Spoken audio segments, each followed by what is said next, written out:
Hey, I'm Jeff Taylor. I'm an Ableton certified trainer, and today I want to talk to you about wavetable synthesis, and specifically the Wavetable synth that comes with Ableton Live Suite version 10. Now there's a sound design tutorial at the end of this video that you can skip ahead to, but I'm going to explain a little bit about what wavetable synthesis is, also known as transitional synthesis. And to do that, I'm going to go back and talk a little bit about basic analog synthesis. And to do that, I want to use the Ableton Live Suite device called Analog. I feel like this does a pretty good job of modeling synths that were popular in the 70s and 80s. You have your basic waveforms. You can see that's a sawtooth, square, noise, and sine wave. Now you can skip between these, but the change is pretty abrupt. And aside from applying some modulation via LFO or filter, there's really not much we can do to this sound. It's pretty flat, it's pretty boring. In the 80s, several synths came along that tried to make synthesizers more organic, more natural sounding like the human voice with differing timbres. And the first synth that really tried this was the CMI Fairlight, but the first synth that really did this well was the PPG Wave. And what did it do? Well, rather than having a single sound generating oscillator that switched between waveforms, they actually created a family or a table of waveforms that would smoothly transition from one waveform to another. So, in other words, you might have a wave that the sound starts as a sine and then finishes up as a sawtooth wave. And this table would almost be like frames of an animation where it kind of gradually changes from one to the next, and so it's not abrupt like that, but it's more smooth and morphing sounding. And so that's really where this idea comes from. Now, Ableton is a pretty clean user interface. They don't have knobs and sliders like a traditional mixing board that you want to grab. They're more graphical and just sort of symbolic. And so by looking at the interface, you might be tempted to think that the sound that comes out of Ableton is equally sterile and pristine and clean, but I think they do a lot of work to make their instruments a little different than that. So let me just illustrate by using the EQ3 device. You can see here I've got a square wave, and I can deactivate the EQ3 and it pretty much sounds the same, but listen when I hold the wave while I click the button. There's a little click. Now that's not a glitch in the software. There's actually some change that's happening, and if we move here in front of the oscilloscope, you'll actually see there's the normal square wave, and there's what happens when we apply the EQ3. Now, why would it be doing this? Why would they be taking my beautiful square wave and making it look like that after it goes through this EQ3? Even though I'm not applying any gain, any mids, any highs, it just should be going through flat, correct? Well, the reason is they know that these DJ filters that this EQ3 is based on naturally apply some color to the sound that goes through them. And so Ableton, in an attempt to really mimic the DJ filter that this is based on, they went to the trouble of adding some of that natural filtering that happens even though they're not applying any lows, mids, or highs. And so I think that's kind of cool, and I think some of the same thing is happening in the wavetable synth. It's pretty easy in modern day digital computers to make a sine wave turn gradually into a square wave, gradually into a sawtooth wave. That's not that complex, but I think what they've done with the wavetable synth is they've captured some of the nuance and quirks of those old 80s and 90s synths that I think is pretty cool. Okay, let's get into Wavetable. This is one of the few Ableton devices that actually is expandable.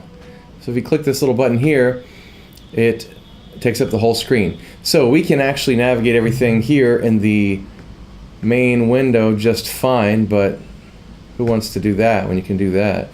This is the wavetable. We can adjust our position in the wavetable by dragging up and down on the wavetable itself, or by dragging this slider next to the wavetable. And what happens when we do that is we go from a sine wave, you can see here in our little oscilloscope, to a triangle wave, to a sawtooth wave, to a square wave. And that's really the magic of our wavetable synthesis, is that transitioning or morphing kind of sound that comes from changing that wavetable position. It by itself, each one isn't that interesting, but the movement is what makes it interesting, right? So we have two oscillators. We can choose from several wavetables. We've got some basic shapes here, and then we can change different categories. We've got tons and tons of different wavetables. These are not presets. These are basic building block wavetables we can choose from. Aside from these wavetables, we can also change the timbre of the sound through some oscillator effects. We can apply pulse width modulation, which normally is only available for square waves, but we can do that for all of our wavetables. We can also add in a second oscillator with all the same effects. We can add in a sub-oscillator, which gives us a low sound to the tone.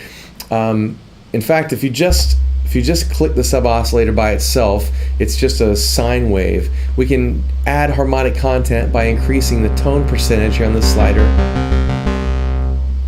And then in this area we also have a gain adjustment, transpose, these are global. And then down here we have some more global controls, volume for the whole device, polyphony, and then if it's monophonic we can change our glide settings. And we have some cool unison effects also. This just helps us kind of add to the sound, add some width. And there is no noise oscillator on Wavetable, but you can add noise through the unison effect called noise. So anyway, kind of some cool stuff. We also have 3 ADSR envelopes and 2 LFO generators. We have a couple filters here. I'm going to reinitialize Wavetable, and we're just going to do a little bit of sound design to show you the matrix functions. So the matrix is right here. Across the top we have 10 modulation sources. Along the side we have 3 parameters that we can modulate.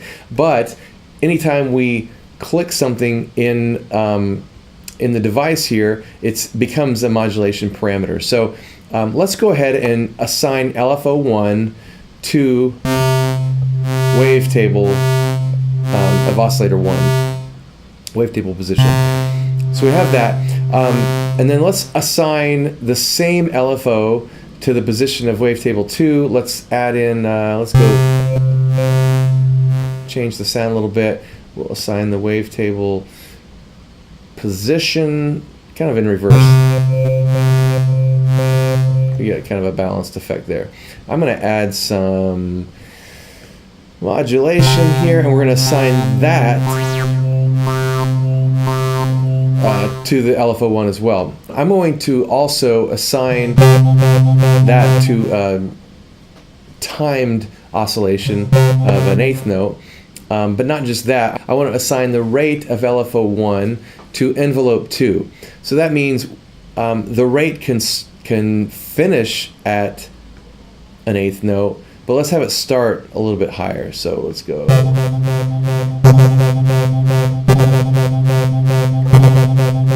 So starting at like a 64th note, slowing down to an eighth note, right?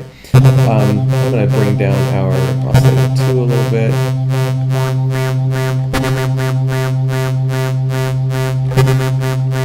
And then I want to bring in LFO2. We're going to make that shape a triangle wave. We're going to put the shape at 100%, and we're going to assign this to a quarter note. And I want this to be kind of a fake sidechain effect. And we're going to assign this to the volume control. So I want LFO2 to be assigned to the main amp. So we kind of get that sidechaining effect I want now. I don't want the effect to start right away, because the part of the sound that's interesting is that kind of change in the rate of LFO1. So I'm going to have a fade in on this attack. LFO2 is going to have a slow attack now. And then this is without any effects. So let's go ahead and add in some reverb and some ping pong delay. And let's change the dry wet of those to, we're just going to keep that stuff pretty basic. And then I'm going to add in some multi-band compression at the end.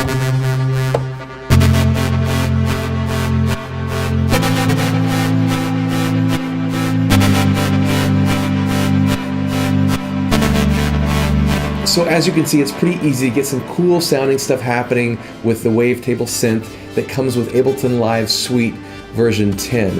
If you want some free presets for Wavetable, go to jeffkaler.com, sign up for my newsletter, and you'll get 8 free presets for Wavetable.